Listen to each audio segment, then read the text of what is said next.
Akhlak adalah sifat yang tertanam dalam jiwa yang menimbulkan macam-macam perbuatan dengan gamblang dan mudah tanpa memerlukan pikiran dan pertimbangan.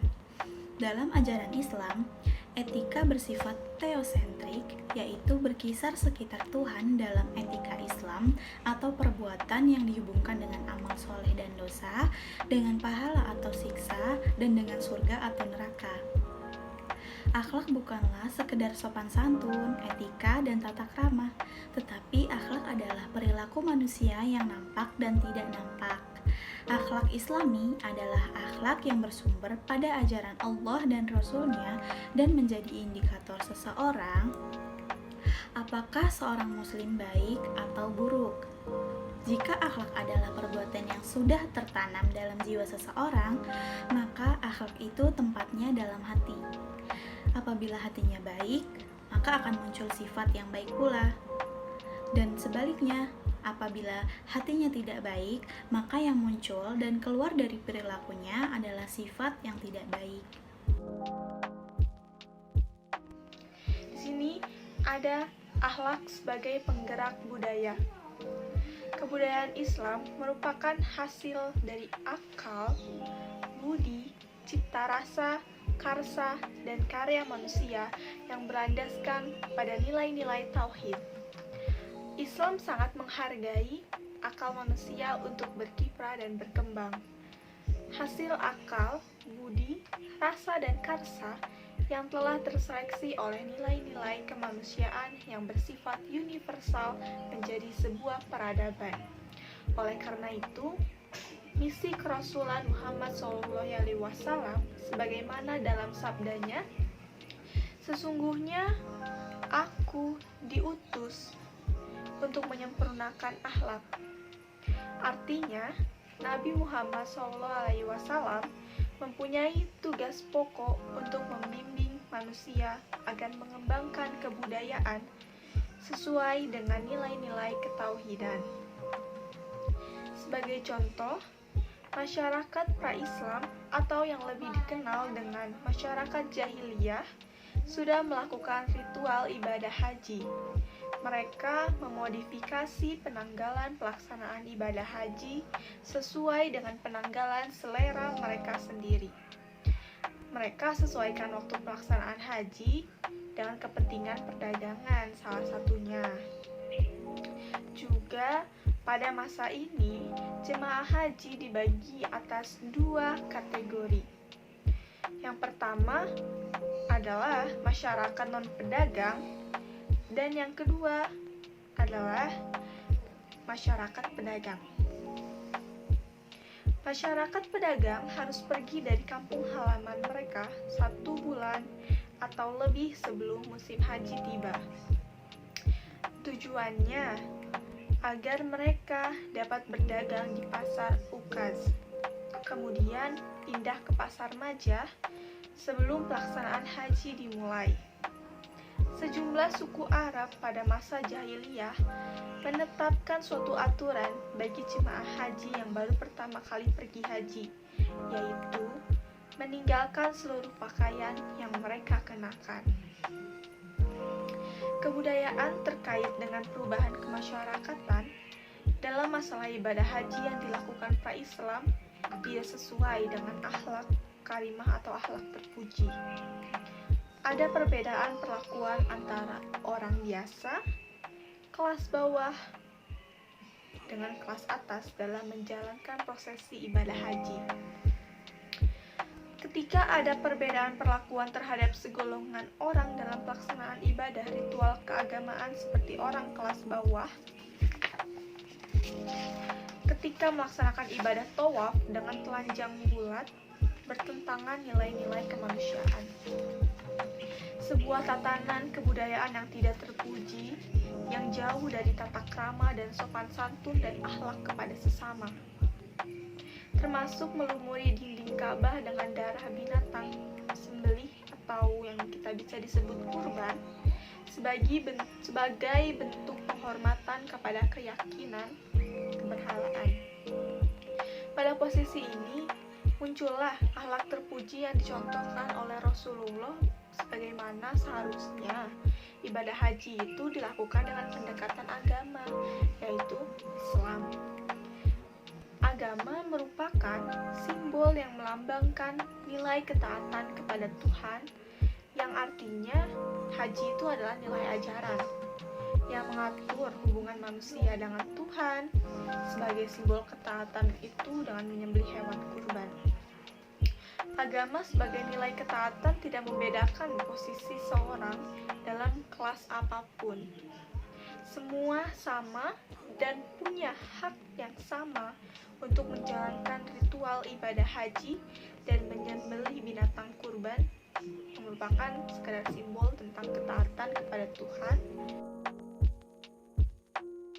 Pada pembahasan selanjutnya ini yaitu rekonstruksi pengembangan budaya, sains, dan teknologi yang berbasis akhlak mulia. Manusia selalu hidup dalam ruang kebudayaan yang mereka ciptakan sendiri. Manusia sebagai pencipta kebudayaan pada awalnya bebas dan tidak terikat, tapi ketika terbentuk kebudayaan yang mereka ciptakan sendiri, akhirnya mereka tidak bebas dan terikat. Manusia menciptakan budaya ideologi untuk dijadikan dasar dalam memandang sesuatu, menjadi referensi dalam melakukan sesuatu dan perilaku dalam hidup masyarakat. Sistem budaya tidaklah mudah karena yang dibicarakan adalah sesuatu yang kompleks, abstrak, dan tidak bisa berdiri sendiri. Pada sistem budaya ini dapat diamati melalui gejala-gejala yang ada di dalam sistem sosial masyarakat tersebut. Pemahaman konsep masyarakat Arab sebelum kedatangan Islam memiliki peran penting untuk dapat memahami bahwa kedatangan Islam memberikan perbedaan yang signifikan dalam kehidupan. Rasul telah mencontohkan cara akulturasi antara ajaran Islam dan tradisi Arab pada abad ke-7. Yang dilakukan beliau ada 3 mekanisme, yaitu yang pertama, menerima dan melestarikan tradisi yang dianggap baik. Kedua, menerima dan memodifikasi tradisi yang sudah baik. Ketiga, menolak tradisi yang dianggap melanggengkan nilai, moralitas, dan karakter jahiliyah.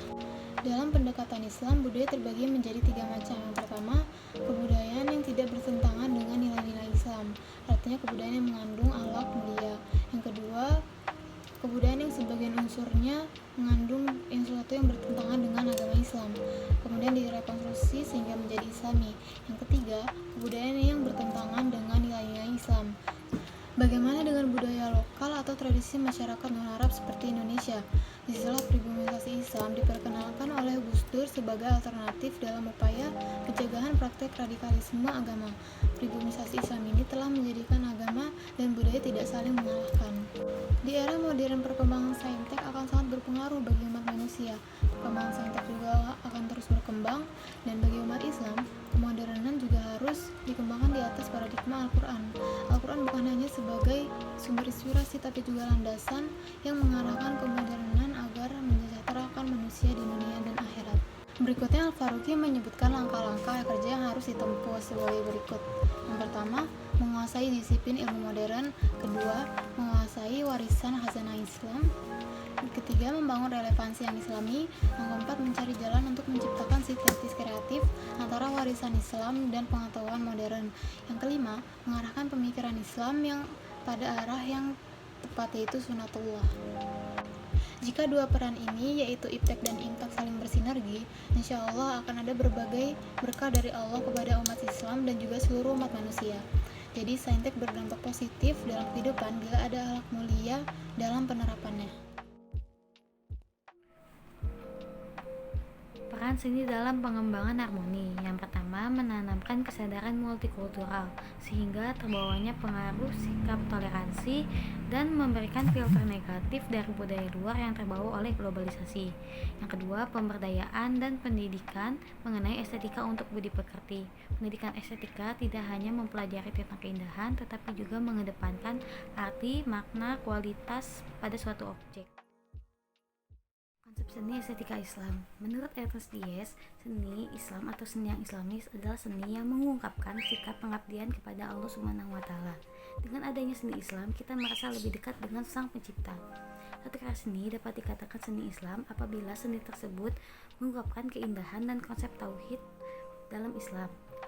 Menurut Nana Ghazali, estetika yang Islamis adalah estetika yang mengarah pada penilaian dan norma Al-Quran dan As-Sunnah. karena seni Islam pada satu segi dibatasi oleh nilai-nilai azas, etis, dan norma-norma ilahi serta kedudukan manusia sebagai abdi Allah. Sehingga dapat dikatakan bahwa estetika dalam Islam memiliki batasan dan ketentuan tertentu yang ada di dalam Al-Quran dan As-Sunnah.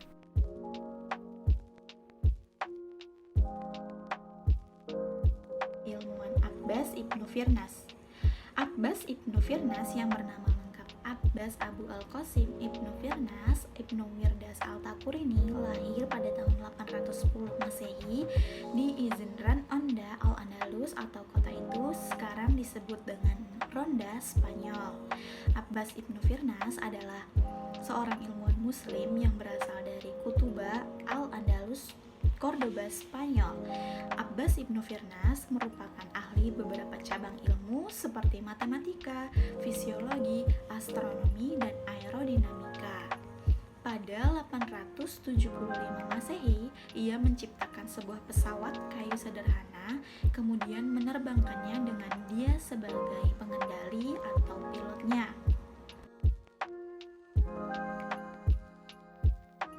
Ibnu Al-Haytham adalah seorang ilmuwan muslim yang punya kontribusi besar di dunia optik, astronomi, dan juga matematika. Di dunia barat, dia cukup dikenal luas hingga memiliki nama barat, yaitu Al-Hazan. Kontribusi besarnya adalah eksperimen serta studinya soal cahaya. Al-Kindi merupakan filsuf pertama yang berasal dari kalangan Islam. Ia lahir di Kufah pada 801 Masehi dan wafat pada 873 Masehi.